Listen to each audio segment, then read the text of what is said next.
Obsession.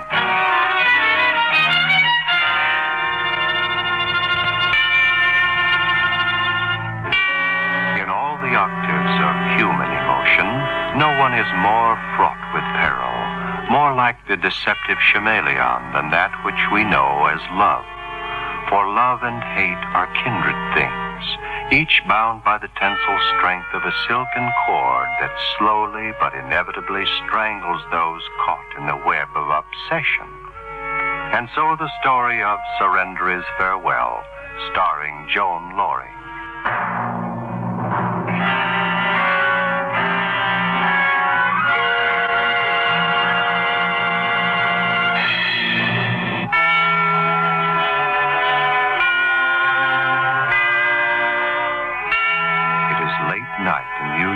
Grand Central Station, and the huge waiting room is silent and empty. Empty, that is, except for a small figure huddled in a far corner. There, a young girl, her pretty face streaked with tears, sits writing a letter of surrender and farewell, in which she pours out a pitiful story of 3 lives made untenable by the irresistible powers of one mind, filled to overbrimming with the slow poisons of an insanely jealous obsession. Dear Linda, in 30 minutes I shall be on my way back to Indiana. It is hard to realize that it's been only 2 months since that day I saw New York for the first time. The day when Roger and I drove north out of the city to his home in the rolling Connecticut countryside.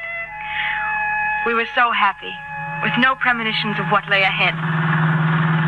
Just around the next bend, you'll be able to see it, Carol. Your new home. Our new home, darling. Oh, Roger, I'm so happy. When I left here last month on that business trip, I never thought I'd be returning with a wife, particularly such a pretty one. Are you sorry? What do you think? Hey, there, you can sit over there, over on that little hill. Oh, Roger, it's beautiful. You like it? I'm overwhelmed, darling. I never dreamed that someday I'd have a home like that. For the woman I love, nothing is too good. You're all I really want, Roger. Hey, here's the drive. Won't be long now. Oh, I've never seen such trees. And that lawn. Linda's probably watching us out of the front window, just dying to get a glimpse of her new sister-in-law. What's she like, Roger? Oh, she's considerably older than I am. Ever since my parents died 20 years ago, she's been more like a mother than a sister. I'll bet she's sweet. Well, you have to know Linda to appreciate her. She has a few funny ideas. Roger, I just know we'll get along. Oh, sure. Well, this is it. Cameron domicile. Shall we go in? We will. After you kiss me. Oh, Carol, darling. One's enough, Mr. Cameron. Come on, let's go in. You killjoy. Here comes Linda now. Hello, Linda. Hello, Roger, dear.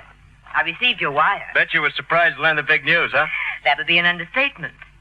This, I presume, is Carol. Hello, Linda. Isn't she just the way I described her, Linda? Let's say she's exactly what I expected. Shall we go in? Linda, you can't possibly know how excited I am about all this.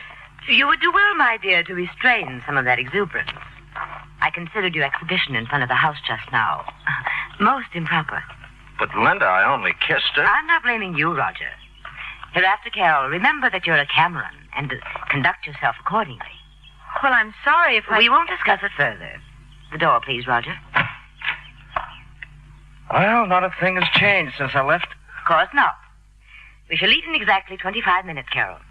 I assume you'd like to change your clothes. Well, I think if I just wash up a bit, I'll have to... It's all very well to wear one's oldest suit while traveling, but I think it's hardly suitable for dinner. But I... Yes, Linda. I'll expect you for dinner at 6 o'clock sharp. Oh, Roger, she doesn't like me. Oh, nonsense, darling. She doesn't even know you yet. One's oldest suit, she said. Roger, this is the newest and most expensive piece of clothing I own. Oh, we'll remedy that, honey. Tomorrow I'll turn you loose in the city and let you buy the finest wardrobe money can buy. And, don't you worry about Linda.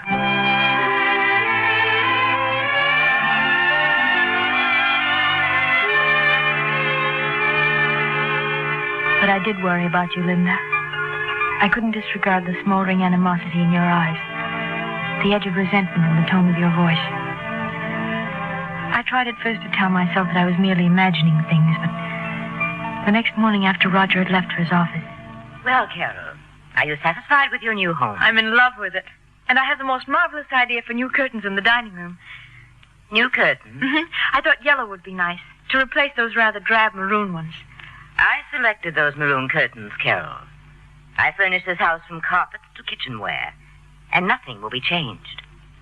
But, Linda, I am Roger's wife now. We may as well get one thing straight at the outset, Carol. I've been running this house for Roger for 20 years, and I don't intend to stop now. All right, Linda. We won't argue about it today. Nor any other day. I thought you were going shopping. I am. I was just about to get ready. Tell me, how much money did Roger give you this morning? Now, really, I don't think that that's any... I mean... You don't think it's any of my business? Is that what you were going to say? Well, I didn't intend to be that abrupt. I'm sorry. Carol, Roger worked hard for his money. And I'm not going to stand by and see him squander it because he happens to be temporarily blinded by his emotions. Are you calling our marriage a blinding of emotions, Linda? Is, this your purse here on the table? Linda, you have no right to do that. Let's see. $50. Well, that's not unreasonable. $50? But Roger gave me $250. I wouldn't lie to you, Carol. Here, you can see for yourself. Yes. That's strange. I put the money in there just 30 minutes ago, and you were the only one in the room. Are you implying that I stole money from your purse? Oh, no, Linda, I didn't mean that. That's precisely what you meant. You were accusing me. Believe me, Linda, you misinterpret what I said. You can be sure that Roger will hear of this when he comes home tonight. And you can also be sure that he won't be pleased to learn that his sister was called a thief in her own home.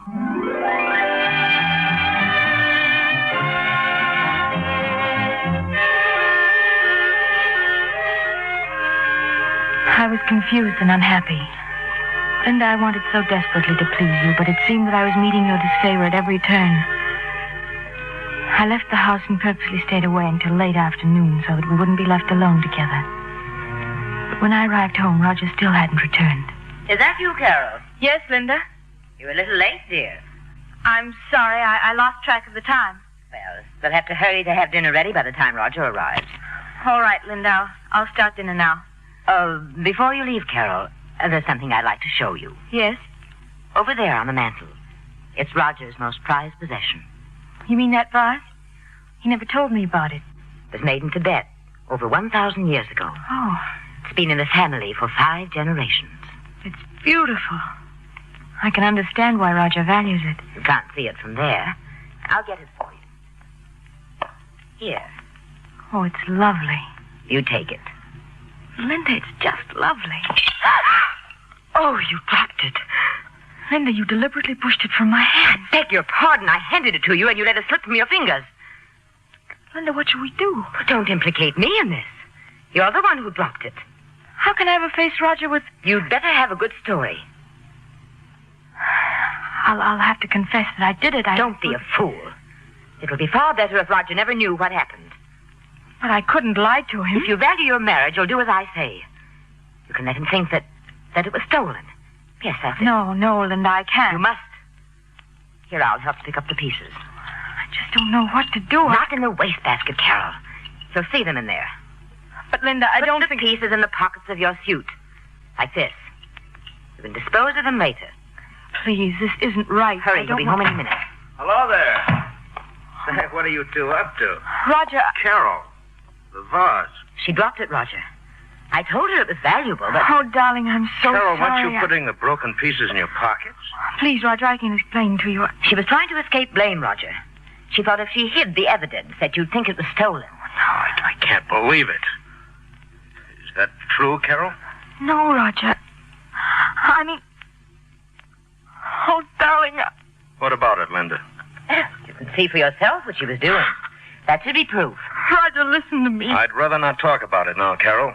I can only say that I never thought you'd try to deceive me like this. It would have been a clever ruse, but it just didn't work.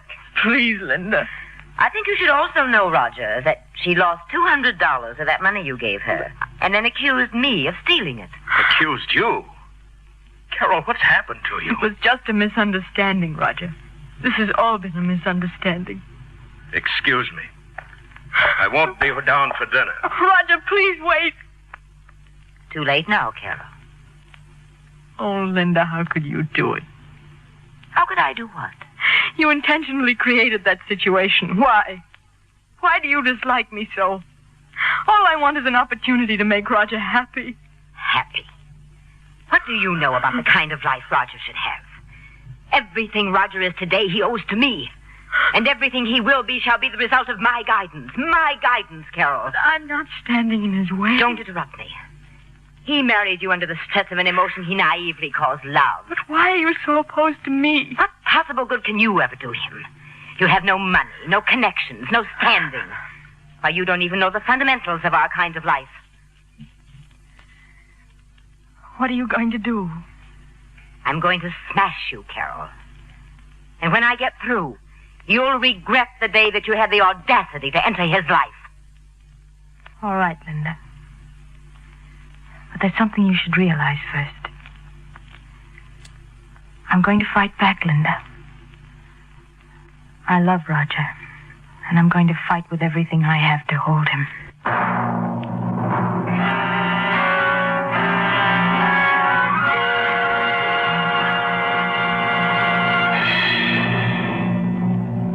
Returning now to our story of obsession, Surrender is Farewell, starring Joan Loring.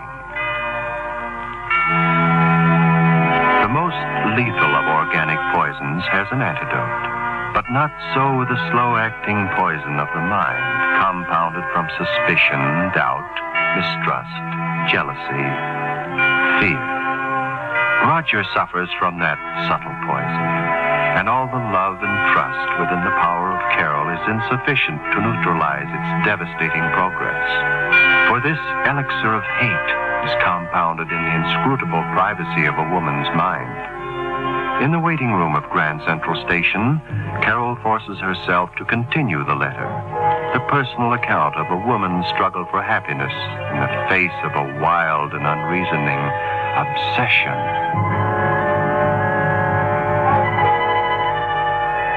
I should have known better than to try to fight you, Linda. I didn't have your weapons. I'd never learned your tactics. Your control over Roger's life had its roots in years of dominance. My power only lay in my love. And so the days slid into weeks, and everyone brought with it new humiliations. I remember one evening 2 weeks ago. Roger. Roger? Yes, what is it, Linda? You'll be happy to know that I found those gray suede shoes of mine I was looking for this morning. Oh, that's fine, Linda. I'm glad to hear it. And I found them in Carol's closet. Can you imagine it? Perhaps Carol can explain. I can't stand it any longer. I can't go on like this. Carol, I don't understand it. Just leave me alone. Leave me alone. But I can't help you if you don't tell me what's wrong. There's nothing wrong with her, Roger. She's merely clamoring for attention. No, Roger. I don't know what to do, Linda. She's changed so much during these past weeks. I was wondering when you'd finally see her for what she is. Oh, stop it. Stop it. Please, Carol. And you ask me what's wrong. Are you completely blind, Roger? Don't listen to her. Believe me, I've tried to be a good wife. But what's the good of trying when she's living here? Carol, what are you saying? I'm saying that Linda's the one behind this. Yes, Roger, your precious sister, Linda. Linda? She deliberately set out to break up our marriage with her lies and implications and tricks. Roger, are you going to permit her to talk about your own sister like that? But it's true. And you can't deny it, Linda. But she's my sister, Carol. Yes, and I'm your wife. That is, if you can call this state of existence a marriage. I refuse to listen to any more. Are you coming, Roger? You go on up, Linda. I want to talk with Carol. Very well. Good night, Roger. Oh, Roger, can't we get away from here? Can't we start out all over again? But, Carol, my business is here. And I can't walk out on Linda after all she's done for me. All right, then. If you won't walk out on Linda, I will. You can't mean that. What's the use of pretending? I don't know what to say. I've been so confused. Maybe she was right. Maybe I am ruining your life. So confused. My head aches so.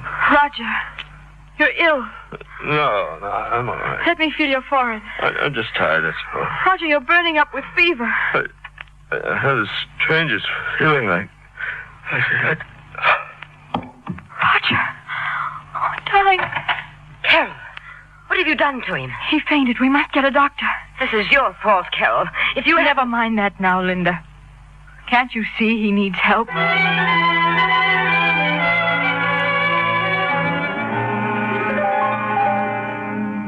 He's resting quietly now. Is it serious, Doctor? Well, it could very easily turn into pneumonia.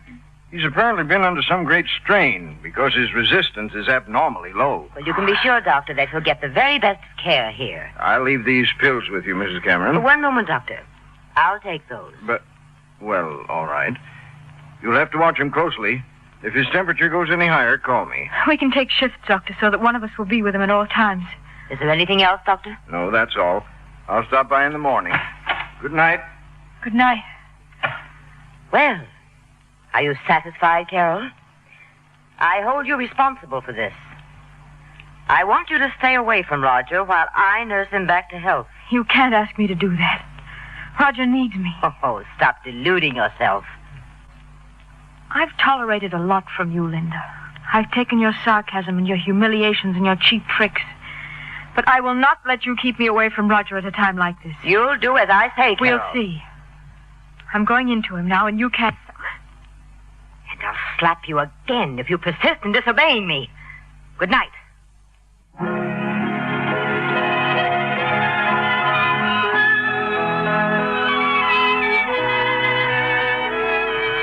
During the next 2 days, you never left Roger's bedside, blocking me whenever I tried to see him. For the first time, I began to doubt myself. Was it true that Roger no longer needed me? On the third evening, we had our first hope that he might recover. It was a black, stormy night, and you were just starting up the stairs to Roger's room. Carol, hurry. Linda, what is it? I don't know. I thought for a moment I was going to faint. It's no wonder you haven't slept for 2 nights. Pain. Cut right across my eyes. Linda, you've worked until you're ill. I'm going to put you to bed. No, I must go to Roger. Don't worry about that now. Here, I'll take you to your room, and then I'll call the doctor. I'm so tired. Come on. Just a few more steps, and we'll be at the top. Let me rest a minute. Please. There. Just lean against me. I'm so weak. Oh, Roger. His medicine. I'll take care of that. You're going to your room. Yes. You take care of it, Carol. Here we are now. Now try to stand while I open the door. There. Come on, over to the bed now. Yes. I want to sleep. You're going to be all right, Linda. Just lie there while I call the doctor. Hello, operator. Operator. Oh. Linda, the storm must have blown the lines down. I'm going out to get him. But you can't drive. I'll walk. It's 2 miles. I ran down the stairs, put on my coat, and started out the door. Then I realized I was the only one. The only one who could help you. No one would ever blame me if I didn't go out on a night like that. It was my one chance to get you out of my life. My one chance for a happy marriage with Roger. Why should I sacrifice my whole future for a person who'd given me nothing but pain? I hesitated a moment longer. And then I made my decision.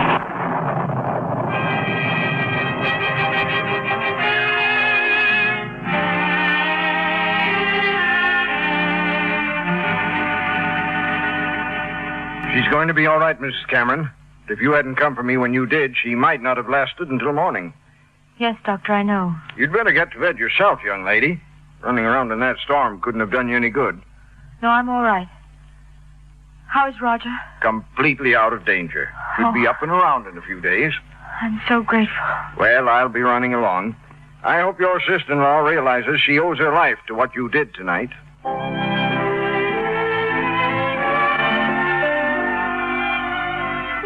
I should have known, Linda, that nothing could ever straighten out that strange warp in your mind. But I did hope. I hoped and prayed that things would be different. Only to have those hopes smashed when I overheard you and Roger talking this afternoon. But you can't be serious about this, Linda, not after what's happened. We shouldn't have waited this long. If you weren't such an idealist, you'd understand. Well, I don't understand. I don't understand why the two of you can't live together in the same house. You know how it's been these past 2 months since Carol arrived. I tell you, the situation is impossible. But it's not fair of you to expect me to treat someone I love in that fashion. My mind's made up. Do you want me to tell Carol? I don't know what she'll think. That makes no difference. This is for your own good, Roger.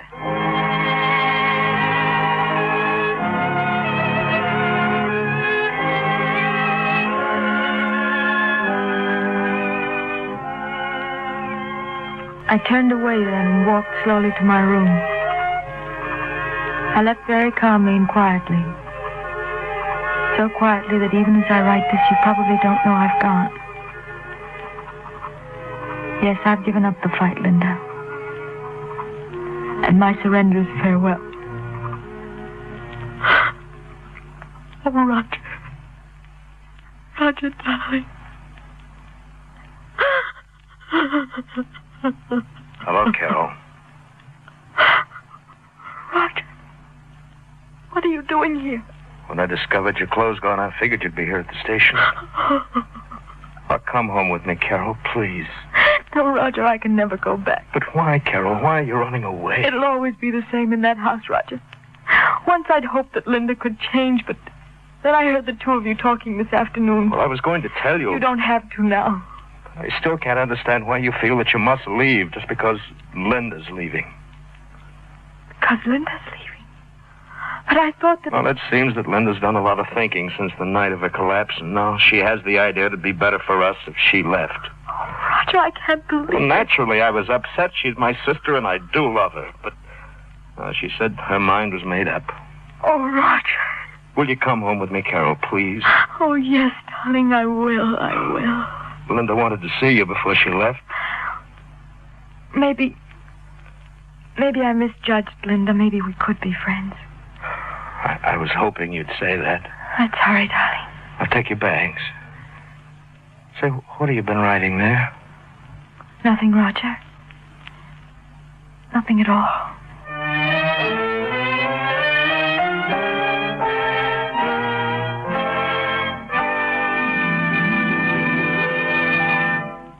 You have been listening to Obsession.